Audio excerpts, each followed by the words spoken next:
Marmara'dan Akdeniz'e sürdürülebilirlik serüveni kıymetli hocam Vahdettin Ünal'la birlikte devam ediyor. Hoş geldiniz hocam. Hoş bulduk Volkan'cığım. Günaydınlar. Siz de hoş geldiniz. Çok buraya. teşekkürler, sağ olun.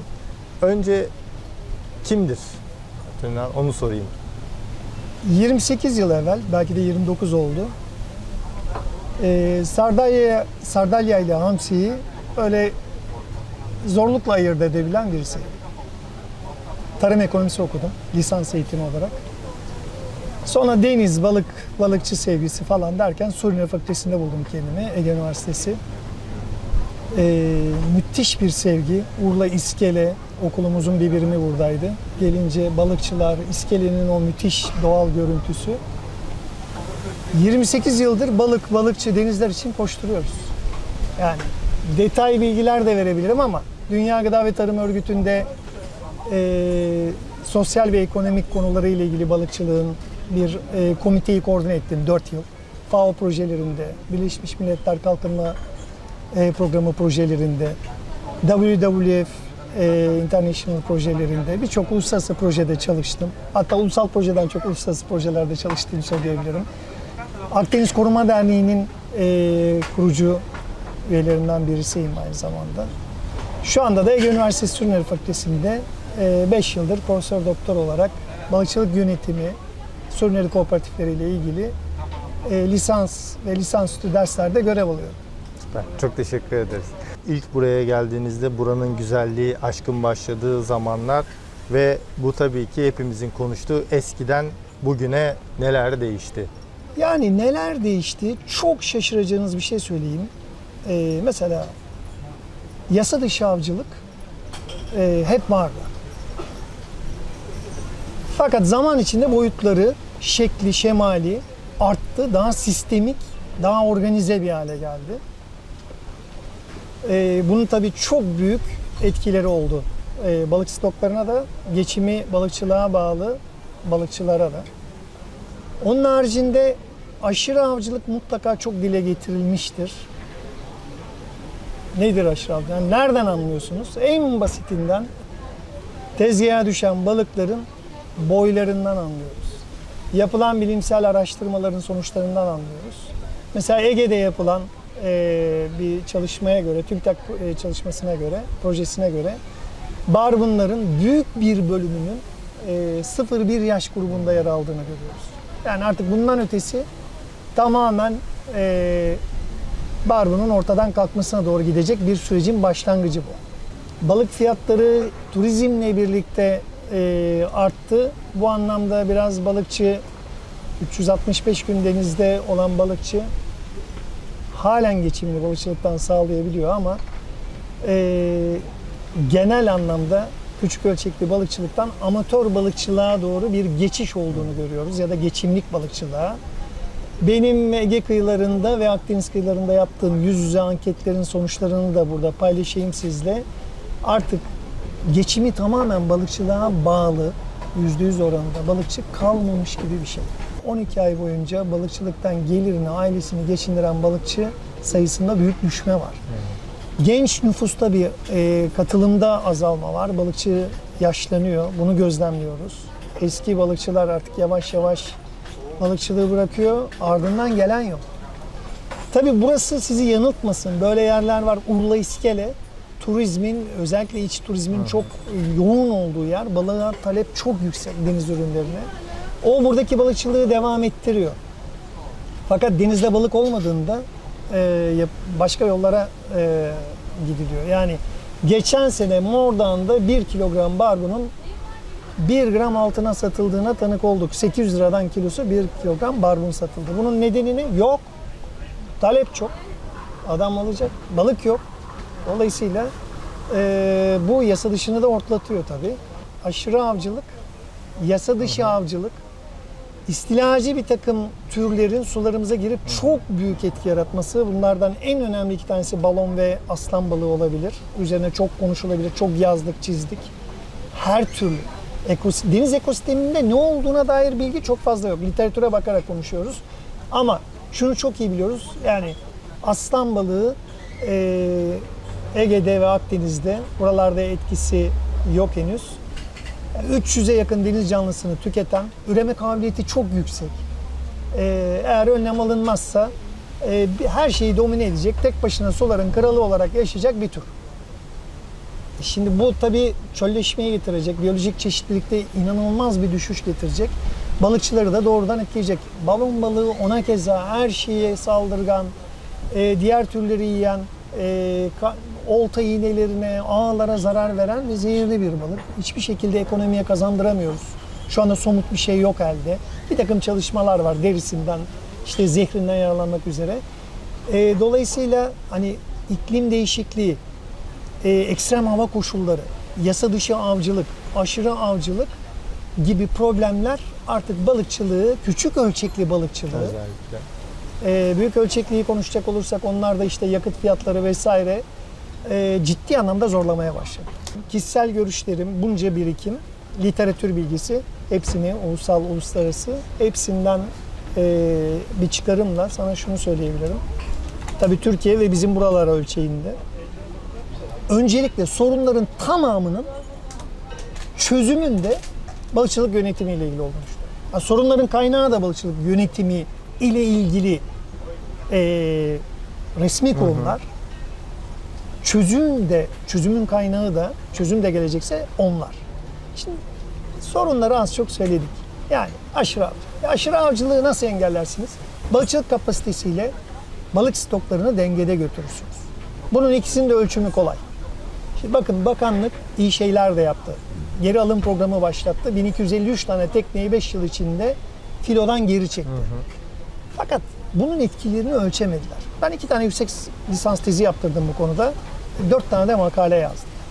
Şimdi geri alım programı acaba balık stoklarının iyileşmesine ya da balıkçının geliri, filoda kalan ve balıkçılığa devam edenlerin gelirine olumlu bir etki yarattı mı? Bilmiyoruz. Yani bakanlık bilmiyor. Oysa bu iş için 50-60 milyon dolar gibi bir para harcandı. Takdire değer, doğru bir araç, yönetim aracı başka ülkelerde 1970'ten beri uygulanıyor. Fakat bizde etkisi çok düşük oldu. Devam etmesi gerekiyor. Özellikle büyük kapasitesi olan, av kapasitesi olan teknelerin programdan yararlandırılması gerekiyor. Çünkü biz 80'li 90'lı yıllarda filomuzu kontrolsüzce büyüten hareketler yaptık. Şu anda teknelerimizin bir kısmı Moritanya'da, Gana'da çalışıyor. Bunların buradaki filoya dahil olmaları, Marmara'ya, Ege'ye, Karadeniz'e gelmeleri buradaki küçük ölçekli balıkçıyı da, büyük ölçekli diğer balıkçıları, orta ölçeklileri de çok olumsuz etkileyecek. Çözüm için en etkili araçlardan biri daha fazla, daha etkili, daha iyi korunan deniz koruma alanları oluşturmak. Bunu sadece biz söylemiyoruz. Aklın yolu bir. Japonya'da 1163 tane deniz koruma alanı var. Japonya örneği çok ekstrem. Ortak balıkçılık yönetiminde gelinmek istenen son nokta artık balıkçı kooperatifleri kaynağının sahibi. Onlar yönetiyor. Resmi kurumlar onaylıyor. Bizde resmi kurum yönetiyor, diğerleri dinliyor, uyuyor alınan kararlara. Dolayısıyla toparlayacak olursak çok somut şunu önerebilirim. Daha çok koruma, daha etkin koruma. Mutlaka alınan yönetsel kararların koruma alanı oluşturulması da dahil olmak üzere içine balıkçıların, STK'ların, bilim adamlarının tabii ki idari mekanizmanın kendini ilgili gören paydaşların dahil edilmesi. Masada tüm ilgililer olacak. Ben yaptım, siz uyacaksınız, siz kuralları yerine getireceksiniz mantığı iflas etmiştir. Bugüne kadar denizlerde balıkçılık yönetimiyle ilgili başarısızlık hikayelerinin hepsinin altında yatan yegane en önemli faktör budur. Bakın siz Marmara'dan çıkmışsınız Kaş'a kadar belli istasyonlarda dalışlar yapacaksınız falan, bir izleme çalışması gerçekleştireceksiniz. Normalde bunun yıllık, periyodik olarak belki sezona 100 yıldır yapılıyor olması gerekiyor. Sen denizin nabzını, balığın nabzını, balıkçının nabzını nasıl tutacaksın bu işleri yapmak? Sorunlar var, bütün dünyada var, bize ait değil. Çözümler belli, çok iyi örnekler yaratılmış. Bakın iyi bir örnek bugün İtalya'da, Salento'da, Topuk'ta, Torre Gucciato deniz koruma alanında yaratıldıysa bizde de Gökova'da da yaratıldı. Gel bakalım ne yapıldı? Ne yapılsaydı daha iyi olurdu. Bu balıkçının geliri kaç parayken kaç paraya çıktı? Denizdeki balıkların boy gruplarında bir değişiklik oldu mu olmadı mı? Hepsi kayıtlarda, kooperatif tutuyor. Bilim adamı da tabii ki bağımsız, tarafsız olmak zorunda ama balıkçı bu konularda daha tarafsız. Hatta hani kooperatif günü gününe verileri tutuyor. Herkese açık, resmi kurumlara da, bilim adamlarına da. İşte balıklar orada, tutulan balıklar. 2000'li yıllardan beri bizler oralarda çalışıyoruz ama son 10 yıl, özellikle son 7 yıl günlük veriler var. Balıkçının geliri, fiyat ve tutulan balık miktarı av aracı nezdinde bakalım nasıl bir eğilim var. İyiye mi gitmiş, kötüye mi gitmiş? İyiye gittiyse neler etkili olmuş, kötüye gittiyse neler etkili olmuş? Siz bir alanı trole ve gırgıra kapattığınızda, iyi bir koruma sağladığınızda, yasa dışı avcılığı engellediğinizde o kadar hızlı bir değişim oluyor ki. Habitatta, ki canlı yaşam ona bağlı. Balık boylarında, çeşitlilikte, türlerde, yani Altınoluk, Küçükkuyu, Güre, Kuzey Ege'de yapay resiflerle ilgili pilot ulusal proje yapıldı. 5 yıl izleme yaptık. Ben sosyoekonomik etkilerini inceledim. Diğer arkadaşlarımız biyoekolojik etkilerini vesaire. İnanın o ana kadar yıllardır görülmeyen bir takım türler resiflerle birlikte görülmeye başladı. Balıkçı işte 60-70 santimlik sinirlikler tutmaya başladı, ıstakoz görülmeye başlandı. Demek ki habitatların korunması, alanın korunması, yasa dışı avcılığın engellenmesi çok yönlü olumlu etki yaratıyor. Ne bu? Deniz ekosistemi, sağlıklı bir deniz ekosistemi artı balıkçılar sektör. Bunları başka ne isteyebiliriz ki yani? Bizim bu maceraya, serüvene çıkış amacımızın ana kaynağı Marmara. Evet. Marmara konusunda Yani neler Marmara dersiniz konusunda çalışma konum itibariyle haddimi aşmak istemem ama şunu çok iyi biliyoruz. Kesinlikle Türkiye balıkçılığı için en özel alan. Göç yollarını, balıkların birçok türün göç yolu, üreme alanı. Mutlaka büyük ölçekli koruma alanları yaratılması gereken bir deniz. Son dönemde olanları hep birlikte izledik. İklim değişikliği, ekstrem hava koşulları, bu istilacı yabancı türlerin sularımıza gelmesi, aşırı avcılık, yasa dışı avcılık, tüm bunların etkilerine en çok maruz kalan, en kırılgan grup küçük ölçekli balıkçılar. Bir sürü faktör ve kümülatif etki, bunların hepsinin bir araya gelmesiyle belli bir su sıcaklığında ortaya çıkan bir oluşum. Nedir? Bir tanesi de korkunç bir karasal kirlilik. Bakın çok dile getirilmiyor çünkü insanların hoşuna gitmiyor. Bir tanesi de küçük pelajikler üzerinde yoğun av baskısı. Bu da müsilajla ilgili. Yani siz hamsiyi, sardalyeyi, çaçayı, küçük pelajikleri hesabını bilmeden avlayabildiğiniz kadar çok avlarsanız bunun etkilerinin nereye gideceğini tahmin bile edemezsiniz. sistem zaten ekosistem dediğimiz bu. Yani Aynen bu öyle. yaratılış Aynen öyle. ekosistemde Bakın bir parçasını çektiğinizde puzzle gibi bu düşmeye başlıyor. Neyin neye etki ettiğini, ne derece etki ettiğini ekosistemde, deniz ekosisteminde çok iyi bilmiyoruz. Bilinmezliklerle dolu. Dolayısıyla işte gördük müsilaj, bir sürü faktör.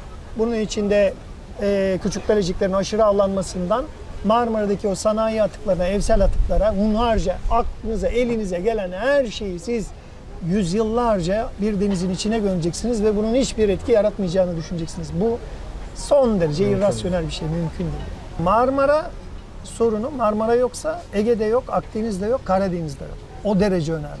O yüzden yaptığınız çok kutsal, tarihi. Çok sağ olun. Şu anki kuşaklar anlamasa da ilerleyen kuşaklar çok iyi anlayacaklar ve takdir edecekler diye düşünüyorum. Çok teşekkürler. İyi bir yönetim, iyi bir yönetişim ile çok güzel bir şekilde halledilir. Yeter ki isteklilik, kararlılık olsun. Gerisi tıkır tıkır böyle tereyağından kıl çeker kadar, çekmek kadar kolay bir şekilde sonuca varılır. Ortak akıl, farklı paydaşlar masada olacak. Sorunu belirleyeceğiz, çözümleri de uygulamaya koyacağız. Ama bir daha söylüyorum, burada siyasiler devreye girmeyecek. Siyasi baskı olmayacak BSGM'nin üzerinde. Evet. Bilim adamlarının üzerinde. Bir kere onlar tamamen devre dışı. Tamamen de bilimin yanında ne işi var? Yani idari kesimde en başta bilimsel çalışmalar ve bilim adamları, araştırma enstitüleri, kendilerine ait enstitüler olmak üzere tüm paydaşları dikkate alan ve onları da masaya kabul ettikleri bir yönetişim sistemi uygulamaya geçirecekler. Ondan sonrası kolay. Malta Deklarasyonu yayınlandı. 2017'de üst düzey bakanlar konferansı oldu. Bizim de genel müdürümüz oradaydı. Hatta biz orada bir uluslararası ödül aldık. En iyi ortak balıkçılık yönetimi ödülü aldık. İşte bu deklarasyonun amacı şuydu: Akdeniz'de sürdürülebilir balıkçılık. Bunu artık tesis etmek, bununla ilgili yapılması gerekenler. Madde 1 neydi biliyor musunuz? Biz Akdeniz'e kıyısı olan ülkelerin bakanları Akdeniz'de sürdürülebilir balıkçılığı sağlamak için daha iyi bir yönetişim başlatmak üzere bir araya geldik. 51 madde yayınlıyorlar. Müthiş. Bütün ülkeleri Akdeniz'in imza koyuyor. Hadi artık bunları uygulamaya geçirelim. Sadece imzalamak, Valetta'da bir araya gelip kokteyle katılmak olmuyor ki bu iş. Hadi icraat zamanı.